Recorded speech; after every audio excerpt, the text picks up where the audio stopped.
Paul Elam is a writer and men's rights activist living in Houston, Texas. This is one of his original essays entitled A Prayer for Joe Bob, read for you by Dr. Peggy Spencer.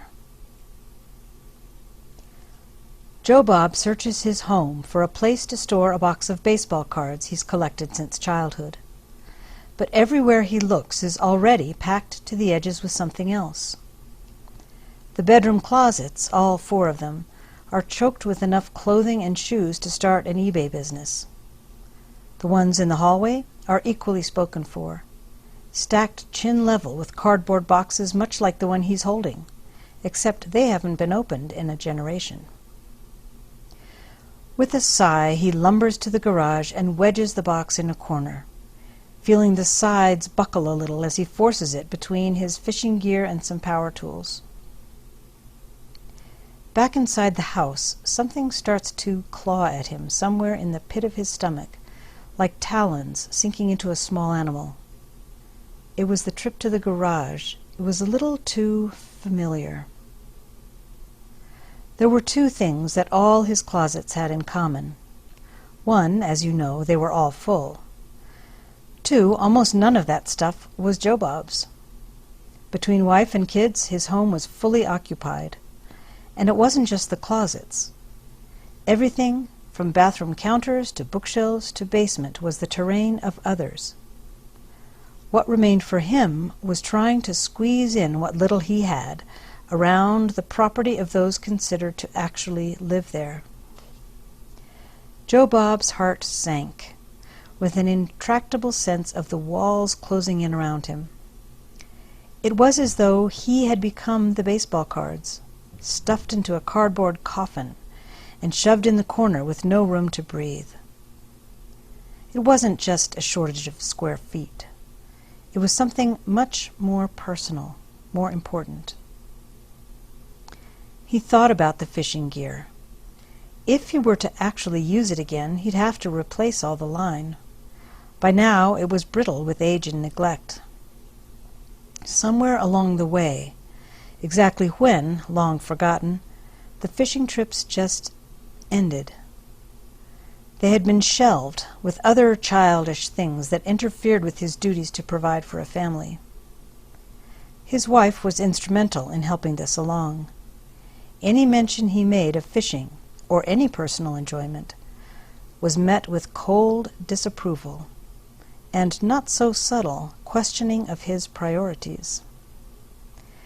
The few times he didn't cave into that, he paid for, with guilt tied round his neck like a noose. Eventually he got the point. He might go fishing, but he wasn't going to be allowed to enjoy it. As time passed by, so did life, in a way. Friends slipped away. Personal interests and hobbies became memories. The lack of personal space became a lack of personal identity. Somewhere between the early days and where he stood now, his life had morphed into something defined only by automated compliance with the needs, and frequently whims, of others. Eventually he reached a place where he could barely remember that he liked fishing to begin with. He wasn't sure he could remember liking anything at all. Not that there wasn't an abundance of rewards from taking care of his family. He loved his family, would lie down in traffic for them. In the end, though, robotic caretaking leaves a lot to be desired. Ask any woman. Rebelling against it is inviting a firestorm into your home. Ask any man. As you have probably guessed, Joe Bob is an imaginary friend. Rather, he is a composite of a lot of men I have known. And while the character is fictional, his story is not. It's a story not often told, much less in mixed company. Contrary to popular worldview, men do have feelings. They feel as deeply and profoundly as any woman. If you peel back a man's skin, you find flesh and blood, not gears and wires. Men have wants, needs, desires and dreams outside their role as protectors and providers. They are not whole without these things, and yet, all too often, they surrender them without so much as a struggle. Many men are just like Jobab, working to provide, complaining little about their lot in life, and sacrificing much for the sake of those they love. But sooner or later, something gives. It always does. Jobab is average as far as men go. Likely as not, he can't really identify nor articulate why the world seems like it is closing in around him. It just is. He doesn't know that standing up to his wife and insisting she support his taking time for his own interests might solve the problem, or at least lessen it. If he thinks of it at all, he knows that such an effort would only result in heated conflict and more dust gathering on the fishing gear in the corner of his garage. So he reaches for stuff.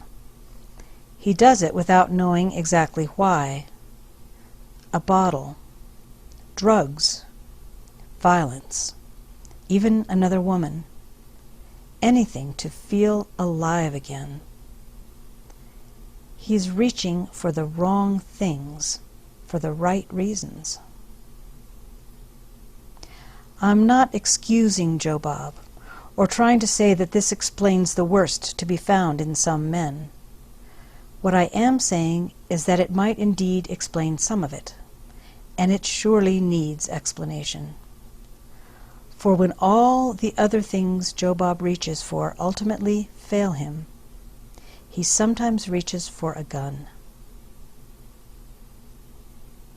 This isn't a blanket explanation of suicide, nor would any one thing explain it so simply, but I do know this.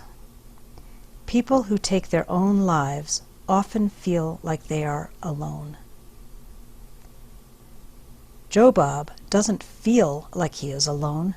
He is unshakably certain of it.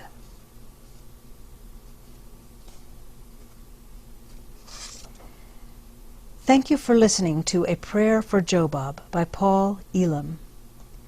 Please remember that men constitute over 80% of all suicides.